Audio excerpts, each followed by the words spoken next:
Studies at the university. It is my great pleasure to welcome Gianluca Parolin in his home department that is hosting us, because we are squatters and we take this traveling series to home departments of our speakers, depending on which discipline they are from. So thank you very much for having us.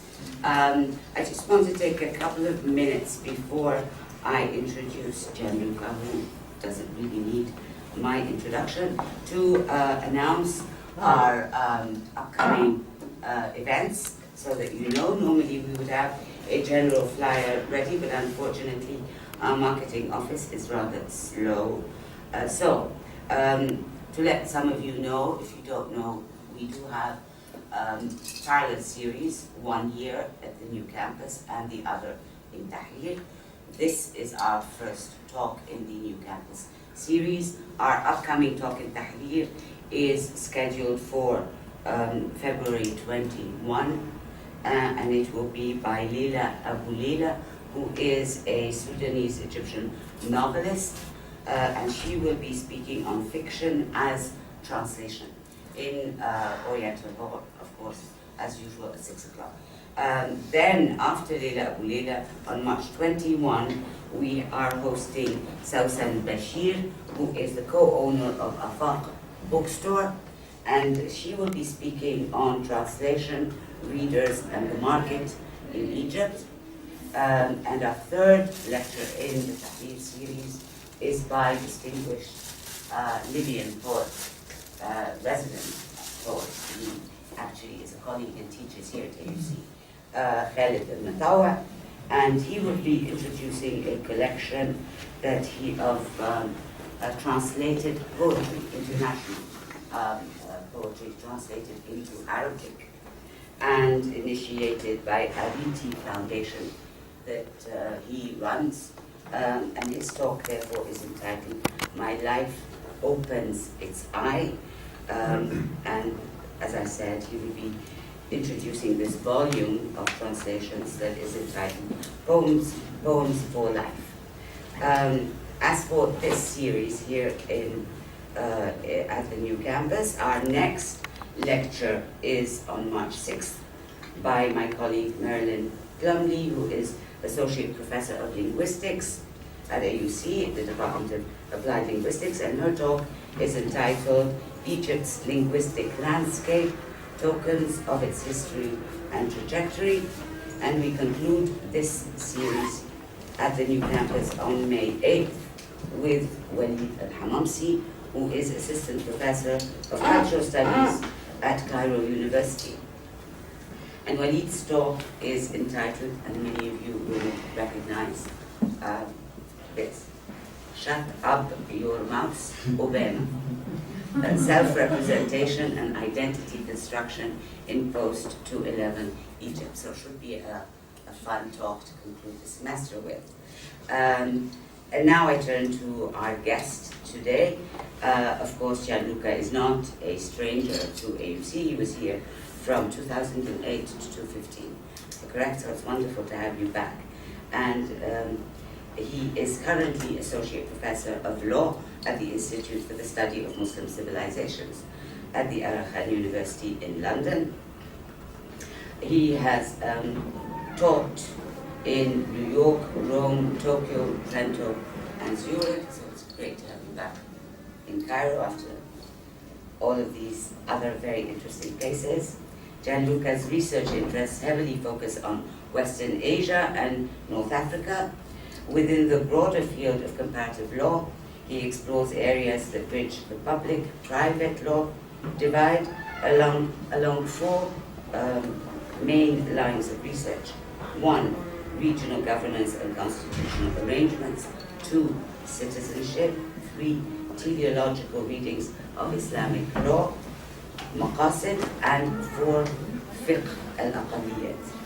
I will mention among his publications Citizenship in the Arab World in 2009 and Equality Before the Law in Classical Islamic Law in the Ashgate Research Companion to Islamic Law in 2014. And so, without further ado, please help me welcome Gianluca Parolin, and his talk today is entitled Translating the Law, Tahtawi and the 1814 French Charter. Thank you. Gianluca also shared actually the paper itself, Yes. And if you are interested in receiving a copy, please just let us know in our guest book, and I will circulate that by email. Well, thank you for the introduction. It's also my pleasure to be back in somehow what feels like home here.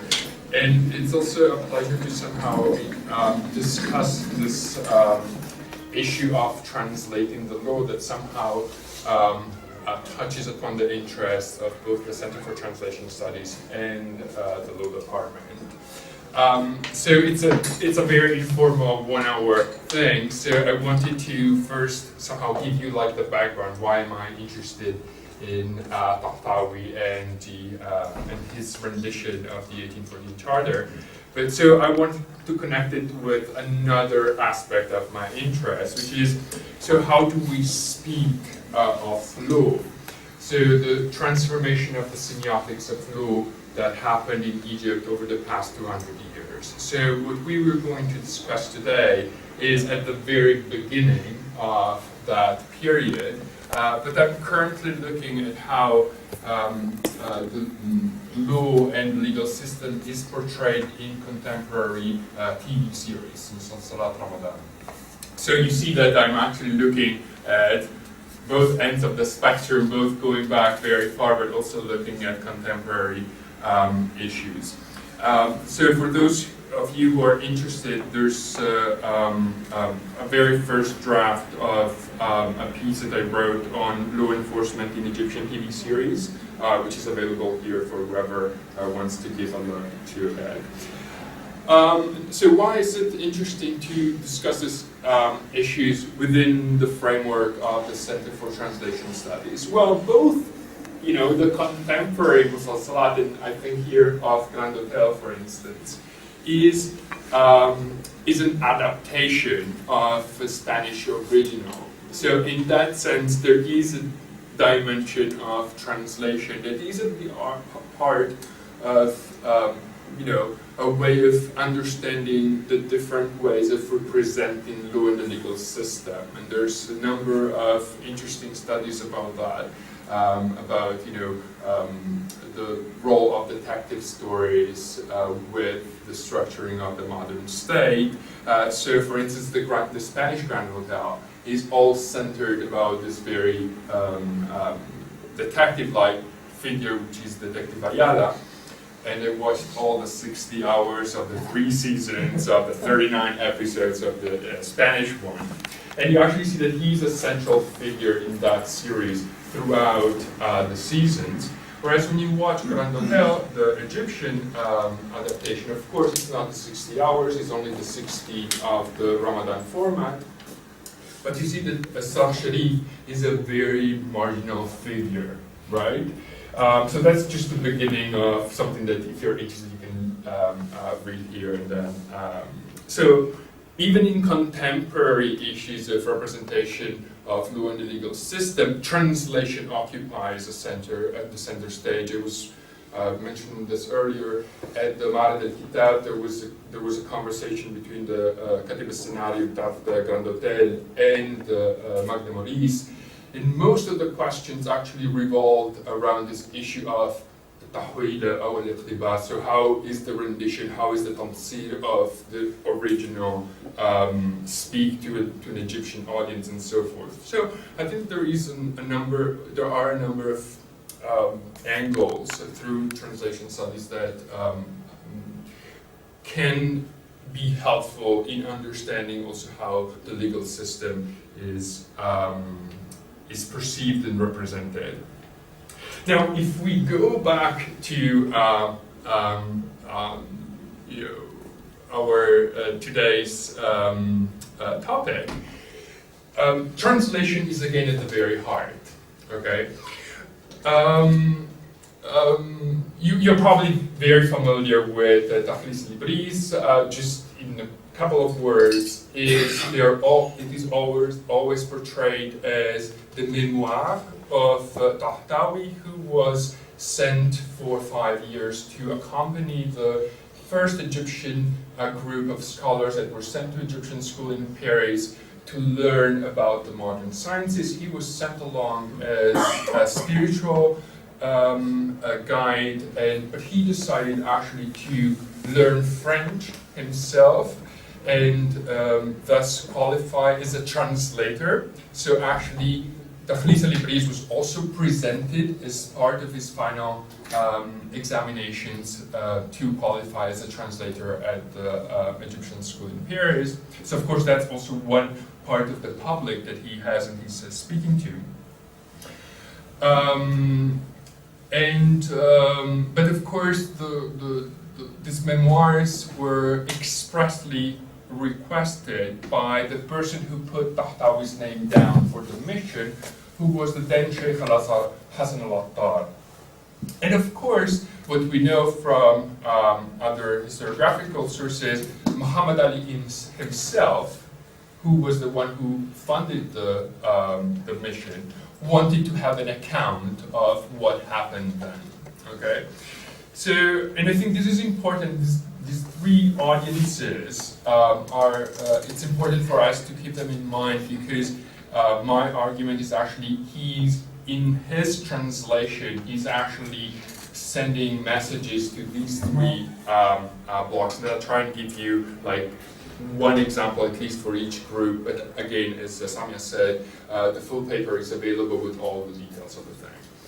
So that's fundamentally the background. Well, I haven't finished there. So at the heart of the Takhlis, there is a section in which Tahtawi describes his stay in Paris. At the heart of that section, there's a subsection in which he deals with the French governance system, the Bir Dawlat al-Francis. In that section, he includes a translation of the charter. Now, it's already very interesting that, so he's writing this he's publishing it in 1834 or 36. After he's been back, he was there 1826 to 1831. And at that time in France, there were two main legal texts that were regulating the legal life in France. One was the Civil Code, which was considered to be the main legacy of the 1789 revolution. And on the other side, we had the charter, the 1814 charter. Now, the 1814 charter represented the restoration.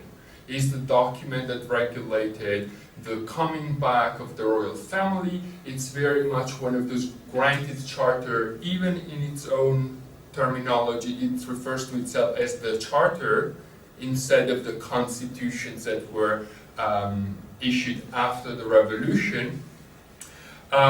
So he had in front of him the charter and the civil code, something that represented the restoration, something that represented the legacy of the revolution. He chose to translate the first.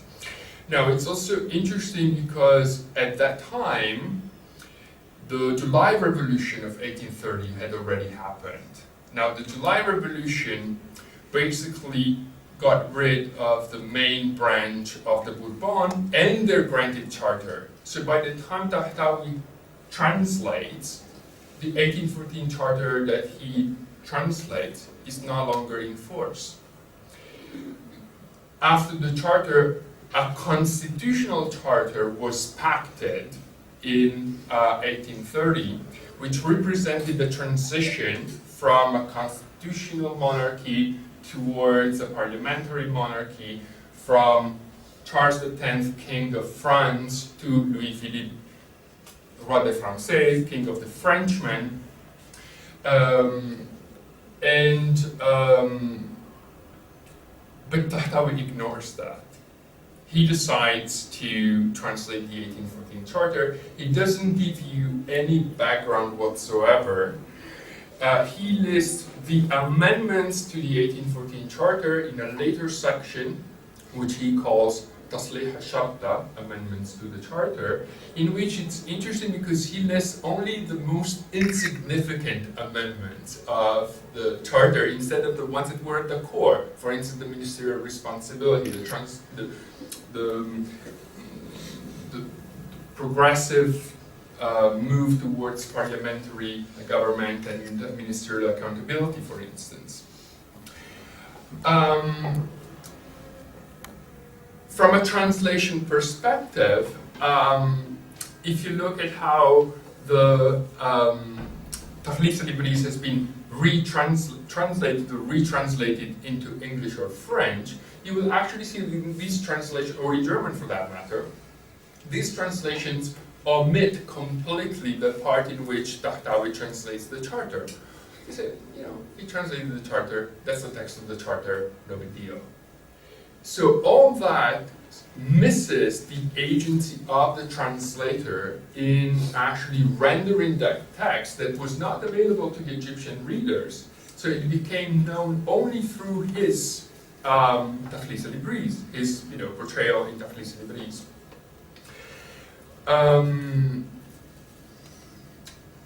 So my main argument in the paper is that by deciding what to translate, what not to translate, and how to translate it, he was actually engaging in class and group politics. And again, as I said before, his three main audiences were the Hazaris, the French Orientalists, and the Muhammad Ali circle of the new organic intellectuals.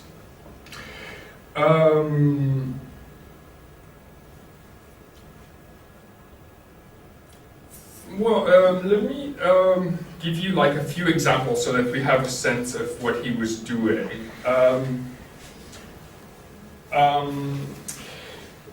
For instance, in his reference to, in his attempt to reach out to his fellow Azaris, we see that he was selecting fiqh terminology and using it to represent what he was seeing in the charter. One last point of clarification before I look into this example, because I will apply here, is that it's also interesting that Egyptian scholars studying Tahtawi also do not look at the translation of the charter. That is, they look at the translation of the charter and they say, oh, this translation is full of errors, is full of mistakes. He clearly wasn't getting it. That's actually where my interest started. I taught this text in the classroom many times, just the original translation of Tahtawi Libris, and every time we would, discover that it wasn't that simple, it wasn't that easy. So that's one part of the problem. At least the Tahtawi's translation is dismissed as being erratic, as being sometimes wrong, and also Tahtawi's vision is usually compounded by reading later works like Manahij al-Bab or al-Murshid al-Amin, and then retrojecting it to a very early work like Tahtawi Libris. So our understanding of Tahtawi is very much skewed by these two connected problems. My first reaction to this is, again, by reading his rendition of the charter, he has a number of places in which he shows terrible legal acumen. He was getting it well beyond what we could imagine. And I have two favorite examples here. One is the concept of natural justice, which in the French text is kind of difficult or concise because the text just refers to the natural judge. And of course, he doesn't come up with a literal translation of the words, which could have been an option. But of course, I assume that he felt that the literal translation wouldn't give the idea of what natural justice is. So he actually translates it as nothing can be taken out of the jurisdiction of those judges, which is a very, very kind of smart way of concisely translating the concept of natural justice, that then tells us that this guy was getting it. So when we find errors or mistakes in much simpler areas, there must be something behind that. The other example is, for instance, the réserve de loi. So the fact that certain rights can be limited only by law, and by law meaning an act of parliament, so taking that out of the possible legislative interventions of ministers or government. He gets that, and he uses qanun in that time, in that context. So two very critical ideas like the juge naturel and the réserve de loi, he gets it. So why doesn't he get it in other much simpler issues, right? So, so my position here is I don't buy the fact that he wasn't getting it. So I want to explain his choices as rational choices that served a certain politics that he was engaging with. So sorry for this, back and forth, but now to the Azharis. So my main contention here is that he wanted to use fiqh terminology because he wanted that to sound familiar to a fiqh-trained ear. So he wanted to speak to the heart of the Azharis and show to them that these weird, that's the word he uses, system is actually something that is not that far-fetched from us. Actually, we should properly or actively engage it. We as Azharis, we as traditional intellectuals, we should completely become part of this new hegemonic legal modernity that he was foreseeing. He was foreseeing it even before Muhammad Ali actually engaged with it, right? And that's also the second part. So for instance, well, one could say, well, he was using fiqh terminology because that's what he was trained in, and that's what a reader would understand. But I think there's I give a number of examples here, but there are a few kind of smoking guns here where he chooses expressions, deliberately fiqh expressions, but he knew that the reader wouldn't understand them, so he gives the Ottoman terminology for that, which would have then made sense to the Egyptian reader of the time. So for instance, when he refers to the chief judge, he calls it the Qadi al-Qudat, and then he has to then say, well, that's the Muhradar. And he does that, or Bayt al-Mal for the treasury, and then he said, well, that's the Khazina. So it's not that he was choosing fiqh terminology because it was the only one available. Of course, in some cases it was. Mulqi as, voided, mulqi, or Mella for religious doctrine, or so forth. But most of the times, his decision to use fiqh was actually targeting something, okay? Now, probably the most interesting part here, and again, I'll have to be brief on all of this, but just to give you a sense, is of course, how do you translate the concept of law? So we see this throughout Takhlis al-Ibris, that he also wants to somehow connect the use of the French language to the use of Arabic. So of course what we know, what you guys know more than I do, is that there are certain constructions, certain collocations that are very specific to a certain language. And that is also very true for legal languages as well.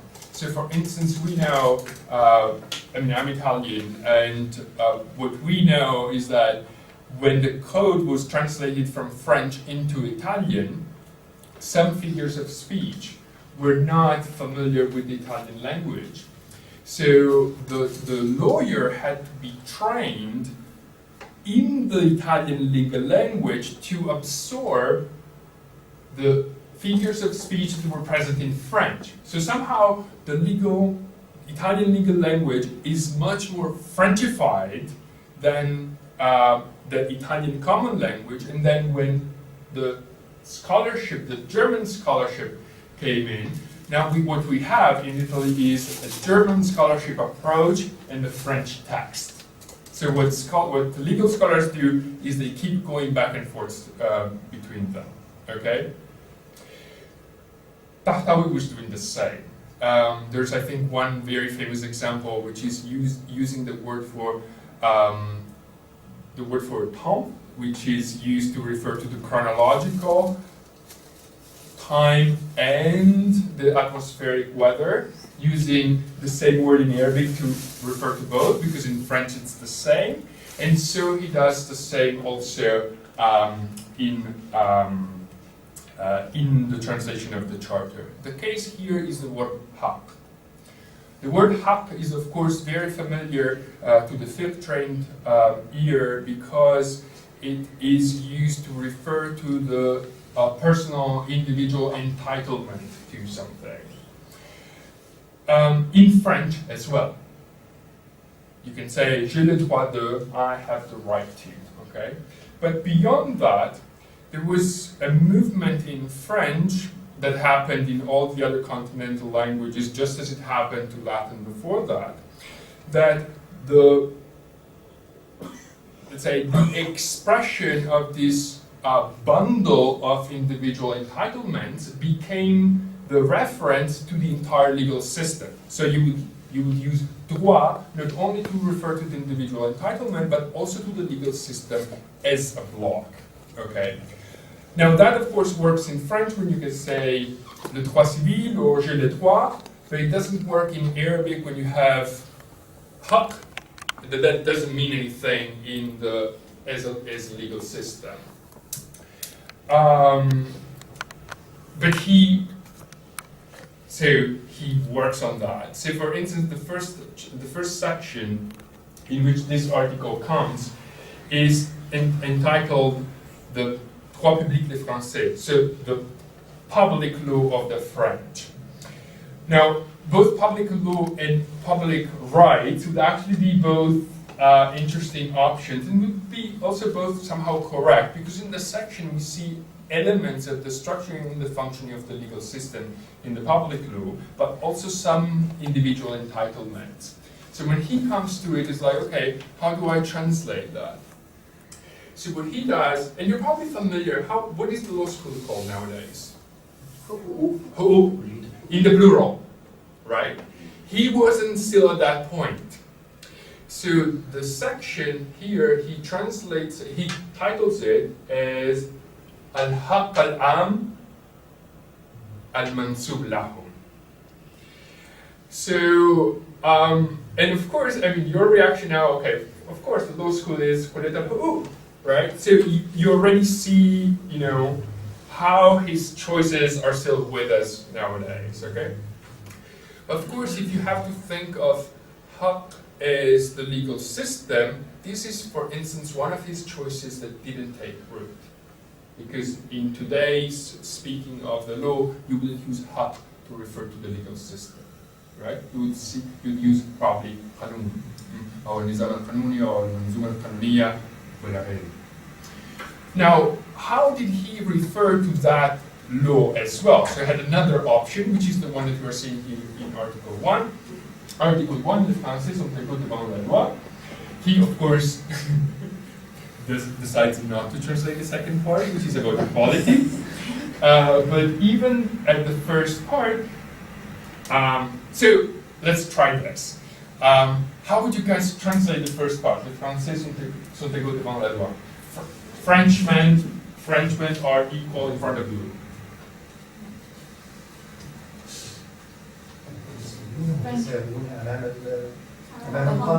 Right. So this very expression of yours shows me that you have been exposed to the Egyptian constitutions of the 20th century, right?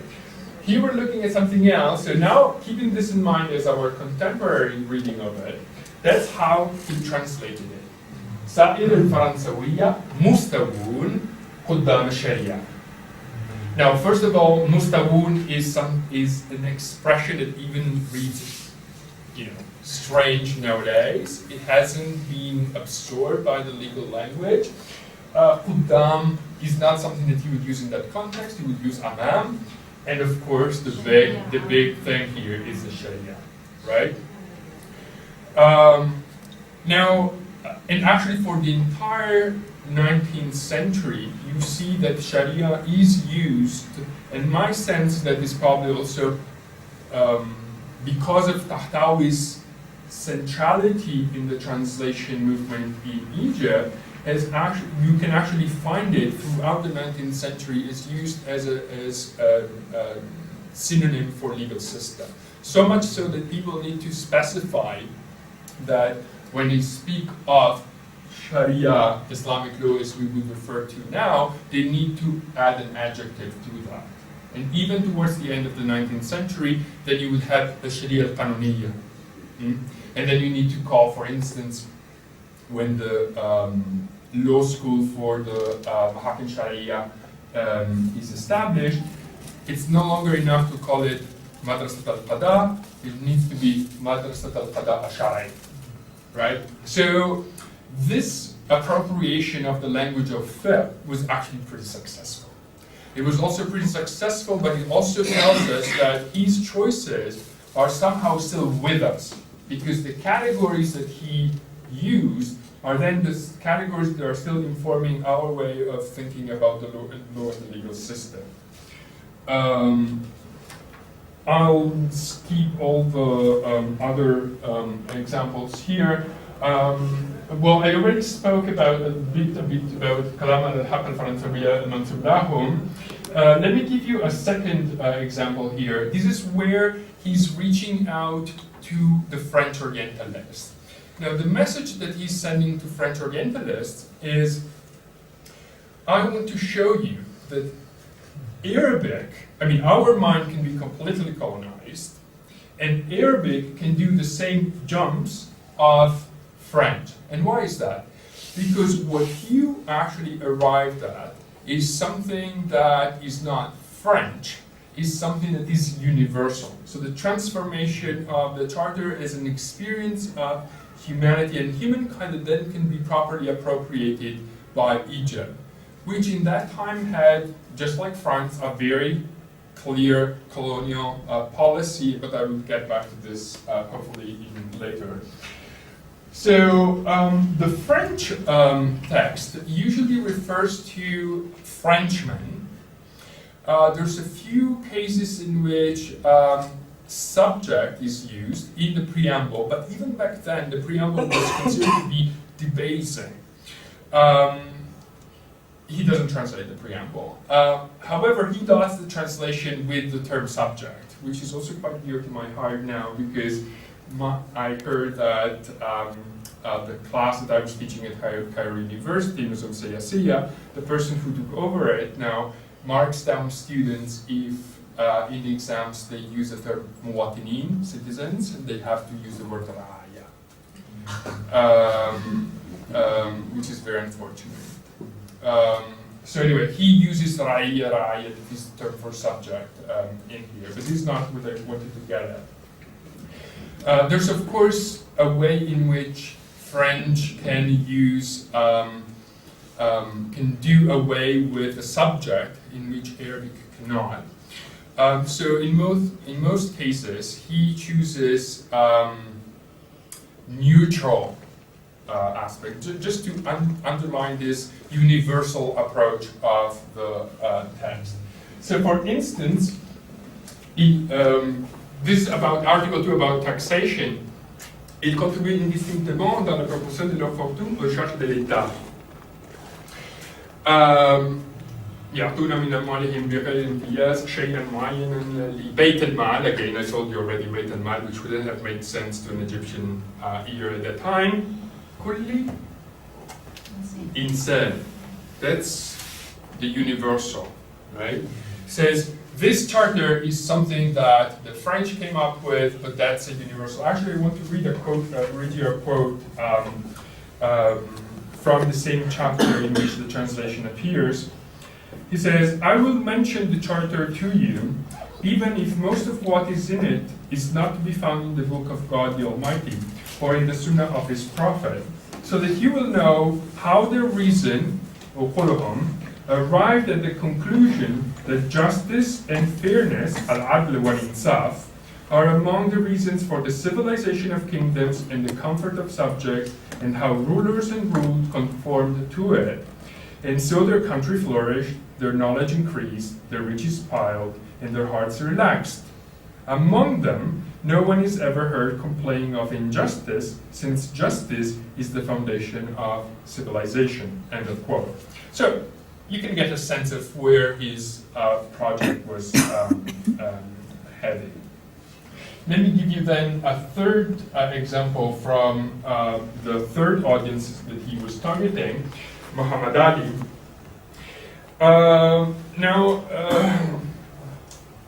With Muhammad Ali and his circle, he had a number of agendas that he wanted to push, right? First of all, he wanted to say, if you really want to ground your rule, you need a proper class of lawyers that allow you to actually properly run the system. And he was saying, look at us. We are the ones, as Hazaris, who have shown throughout the past centuries that we are the best to actually play with words and the legal system. So you need us on board for this project. But not only he was doing that, he was also trying to appeal to Muhammad Ali, saying, you really need this system. It's not that you just need us. You need this system of law, or rule of law. He calls it manhaj al-shara, to properly and effectively run your system. So what we see here in the part that he decides to appeal to Muhammad Ali so we already know that it's not the 1830 Charter, which was much more liberal. It's already a very conservative choice of the 1814. But even when translating the 1814 text, what he decides to do is to give it a very authoritarian twist. Okay? So let me give you one example. We're already right there. It's about the legislative process. So these are the sections in which, what we have here are the various articles that he translates, and here is the original.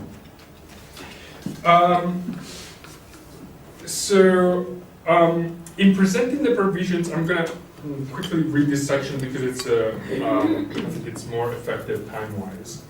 In presenting the provisions of the legislative process, Tahtawi spins the translation in an authoritarian direction. The first thing that he says is that legislation covers a much narrower area than legislation would in one might think. He offers two different definitions of legislation. In the first, it's a regulation of civil, commercial transaction, tadbir umur al-muamalat. While in the second, it is legislating regulatory laws, tashri'a al-qawanin al-tadbiriyya. The only element that the two definitions share is tadbir, which, by the way, is of course a Quranic term, which suggests a specific kind of legislation, one that provides a framework that, rather than the day-to-day details of ordinary legislation. The first definition appeals more to his fellow traditional intellectuals concerned with the monopoly over faith, hence the mu'amalat, while the second more to a ruler concerned with depending too heavily on other institutions to introduce laws that serve his empire building. But their core essence of limitation is tadbir, that appeals to both. The Charter's few provisions outline a very single process. The ruler's initiative, Article 16 and 19 to 21, parliamentary reading and voting, Articles 17 and 18, the ruler's promulgation, Article 22. According to the 1814 Charter, the king retains the faculty to initiate legislation, and the two houses can only prompt him to initiate legislation, which is then examined in both houses. If both houses pass it with a majority, then the king promulgates it. At Tahtawi, who generally shows legal acumen, as I said earlier, torpedoes the section. In what way? First, by misrepresenting what the ruler's initiative meant, Article 16. Second, by not distinguishing between a proposed bill and the law, Article 17. Third, by discussing enforcement in the provision on parliamentary approval, Article 18. And fourth, fifth, I forgot. And by adopting an ambiguous reference to majority. So beyond restricting the already thin provisions on Parliament's role in the legislative process, Tahtawi expands the cases in which the king can issue emergency legislation without a vote in Parliament. Does this sound familiar in any sense? Which is what actually triggered the July Revolution in 1830, the Ordonnance de Saint-Cloud.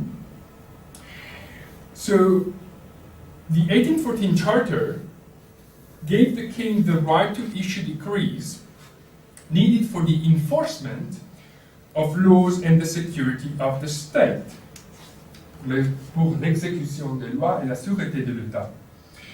But Tahtawi translated it as if the king was given the right to introduce some laws and regulations, يجدد بعض قوانين وسياسات, and decree what they require, ويأمر بما يلزم, and sign them if there is a benefit for the state. Again, does this sound familiar? ويمضي إذا كان في منفعة للدولة. There's a number of other ways in which he's appealing to Muhammad Ali, but I think that this already gives you the sense of where he was heading. So, just to conclude very briefly, then the question is, so first of all, was he successful in his appeal or plea for this new hegemonic legal modernity? Now we know that in many respects he wasn't. For instance, a charter was never adopted until much later, an Asasiya of the late 1800s. His intention of having Al-Azhar teach modern sciences, including legal sciences, hasn't happened until the 1960s, with the 1961 decree. So one could say, so why are we looking at this translation? Nobody cared about it and so forth. So my contention here is that we know that he was at the heart of this translation movement that then basically laid out the vocabulary that we are still using. Now, most of the choices there have not been retained fully, but a lot of them have. And by retaining these choices, we are somehow caged into categories and concepts that he decided to introduce. So some of the things that we are still struggling with, for instance, the identity of the legal system, is still there because we keep talking about this. So when we say, for instance, Shara'i, what does it mean? For instance, I picked up, there was this, I think it was kind of interesting, this Tariq al-Bishri piece in Shuru 2 years ago, in which he was discussing the legality and legitimacy of the referendum on the constitution back then. And I think it's a good example because in that piece, and Tariq al-Bishri is someone who knows his legal terminology inside out, the term Shara'i and Shara'iyya comes in at least 3 different meanings and definitions. So we're still struggling with this, and so part of that is also thanks to our friend Rifa'a. I think that we could learn a lot if we actually look at his rendition or translation. I think probably doesn't do him justice in this piece. Yeah. I'll just stop here. And sorry for taking longer than Thank you for fascinating. I'm sure we have lots of questions. Okay, Amy and Gianluca, I fascinating. I really loved it. I'm really happy to hear it's very steamy to my eyes. The question is actually a little bit methodological. Because I could completely,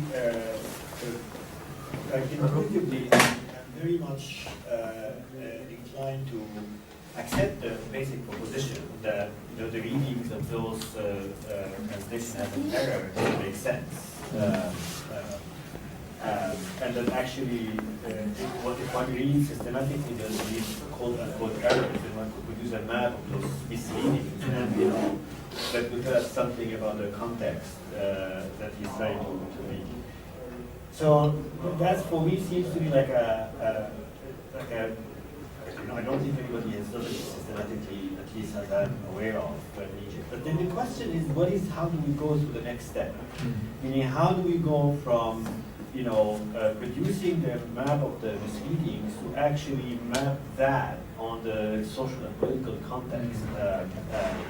For example, the example where you use the Article 2 is using the word insan. And for you it meant an appeal to the universal. But then I need to see how that actually came about. I mean, how did we extrapolate that the use of that word is an appeal to the universal, and not simply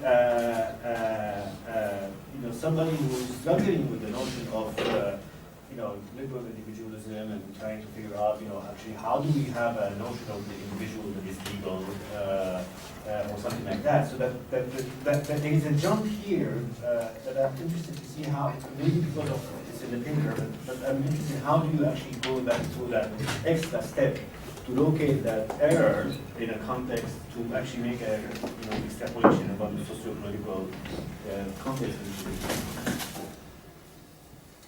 Should I just go? It's up to you. Would you rather take several questions or respond to I think maybe you should respond to each. Okay. As they come up along. Yeah. So I think what I offer here is a contextual explanation, parts that I had to leave out for the sake of time. So for instance, my argument here about the universality is connected to the decision by Tahtawi to omit all of a number of situational elements that can only be explained by universalizing this. I mean, his quote that I read is just one of many that read together with the fact that he omitted a number of important relevant information. For instance, the fact that this is the chart of 1814, he doesn't even say, right? So of course it is, for the sake of the paper, it's very limited and very contextual, right? So hopefully to actually properly map this out into political and class change in the future, one needs to do other things. I'm not claiming that this. So I'm curious for that what? So what would?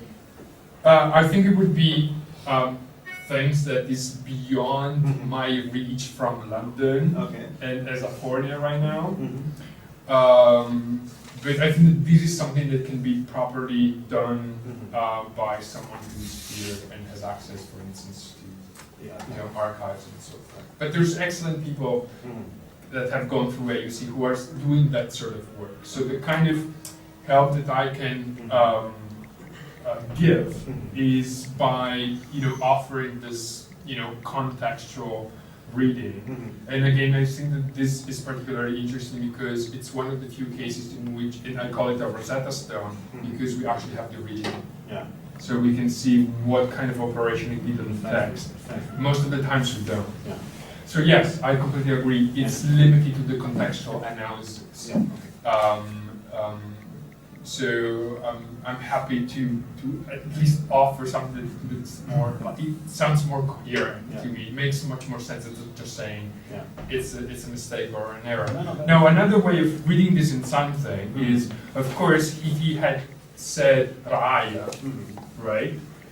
Thinking of 1830 Egypt, where there was actually no definition of what Ra'aya was, could have possibly, and you know that the definitions of the citizen at that time were very much connected to individual issues, so conscription or taxation, or you know, it was very, it wasn't a unified definition. So probably by choosing insan there, you also meant whoever is in the country. You know, so there are multiple ways of reading it. So I think that insan by itself wouldn't necessarily show that he was appealing to this universal value, but it's together with other adilla, it points in that direction.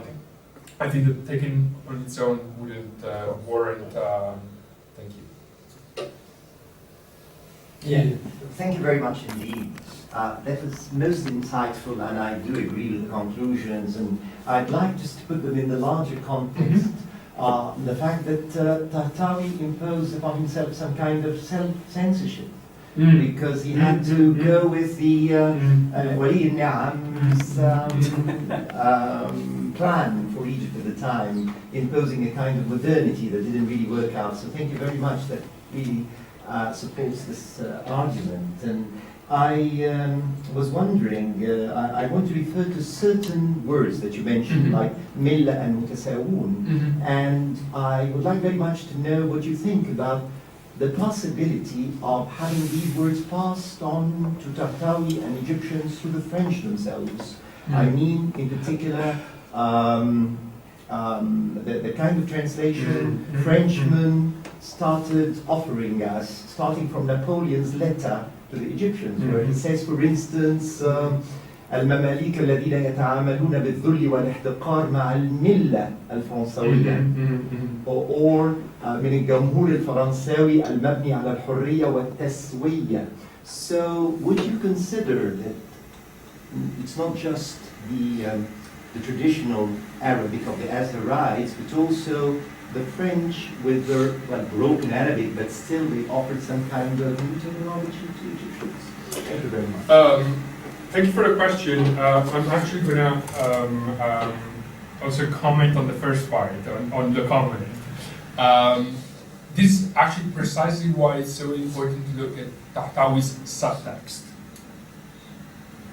Because he, of course, was living in the same time of Al-Gabarti, and he knew what had happened to Al-Gabarti, and so he knew that he had to be very careful about what he said. So it's very, very subtle. So that's why we actually need to engage with the text on a much deeper level, and this is why I say we need to look at the subtext of the choices. So I'm fully in agreement with you.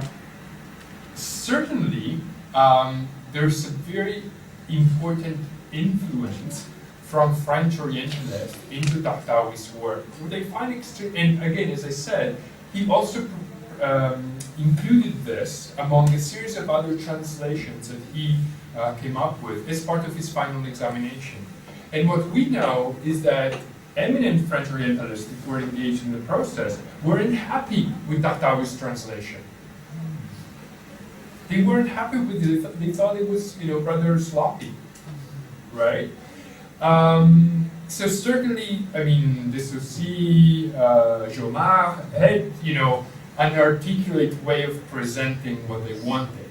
But the fact that they were not happy and he chose to go a different way, to me also is somehow evidence to the fact that he was actually operating choices and bringing forward an agenda. You know what I mean? Because otherwise it would have been much easier for him to just go along with what they wanted instead of actually making a point of introducing, what they consider sloppy translations. Now, what I would love to have, but if you guys have any information about this, is to get to the archives of the Egyptian school in Paris because what we're working on right now, and what I'm working on, is on the 1834 printed edition of Tahris that I get at the British Library. I'm really curious to know if the translation that he submitted at the examination is different from this one. So that could actually illuminate that area of that area. But I haven't been able to locate. So where these archives of the Egyptian School in Paris go? Are they with the Ministry of Foreign Affairs? Have they been taken into the French archives? I couldn't locate them. So if you guys have any information about that, I would love to have an excuse to go back to Paris. That's our holy grail then. Thank you very much. Okay, I guess we can take one more question, and then we're gonna have to go. Okay, go ahead. Thank you for the very nice presentation. I have a question regarding Tahtawi, your interpretation of Tahtawi's translation policies. Yes. Regarding to the context of the Nahda period. Yes. Actually, much of the research in the Nahda have identified two paradigms of group that went on during the Nahda. One of them was the Westernization, Okay. which marked the early Nahda of the 19th century. And the second one was described as nationalization, which the nationalizers, they called for harmonizing the national heritage with modern European sites.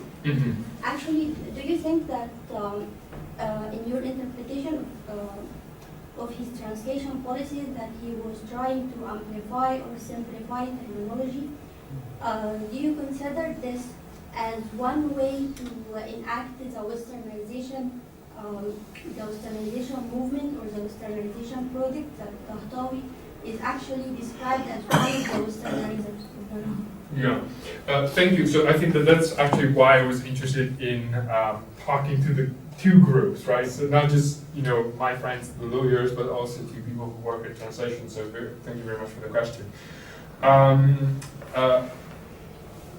am not as familiar with the entire process or the entire group of translators outside of Tahtawi's circle.